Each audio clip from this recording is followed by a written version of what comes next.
Guys welcome back to মাসিবাড়ি blog part 2। তো তোমরা আগের ব্লগে দেখেছিলে আমি ছিলাম গঙ্গারামপুরে, আর এখন আমরা ছিলাম বর্তমানে বল্লাতে। আর ওই যে দেখো সামনে বল্লাকালে যাওয়ার গেট। তো সেখান থেকে বাসে করে আরো কিছুটা যাওয়ার পরে তারপরে বাস থেকে নেমে সেখানে আমরা উঠেছিলাম একটা টোটোতে। আর এখন আমরা টোটো করে যাচ্ছিলাম মাসিবাড়িতে। আর মাসিবাড়ি যাওয়ার আগে আমরা পেয়েছিলাম একটা ব্রিজ, আর ব্রিজটার সুন্দর ভিউ ছিল, তাই আর কি সেটাকে আমি ক্যাপচার করে নিয়েছিলাম তোমাদের সঙ্গে শেয়ার করার জন্য। আর অলমোস্ট আমরা মাসির বাড়ি চলেই এসেছি। আর ওই দেখো তন্ময় ভাই, মানে ও এখানেই ছিল।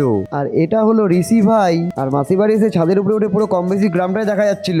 তারপর আমি ফ্রেশ হয়ে রেস্ট করে নিয়ে বেরিয়ে পড়লাম ভাইদের সঙ্গে ওদের গ্রামটা ভালো করে ঘুরে দেখার জন্য। আর এদিকে তো ভাই নিয়ে চলে আসলো ওদের ক্ষেত দেখানোর জন্য, মানে ওদের জমিতে লাগানো হয়েছিল কুমড়ো, সেটাই ও আমাকে দেখাতে নিয়ে এসেছিল। মানে তোমরা এদিকে যত দূরই তাকাবে সব দিকে শুধু কুমড়োর চাষই দেখতে পারবে। আর এখানে আমার আরো একটা ননস্টালজিয়া জিনিস লেগেছিল, সেটা হলো এখানকার পুরোনো মাটির ঘরগুলো। তারপর ভাইরা নিয়ে চলে আসলো সেখানকার একটা জমিদারের বাড়িতে বেড়াতে। আর সেখান থেকে সবাই মিলে আবার চললাম হচ্ছে এখন বাড়ির জন্য।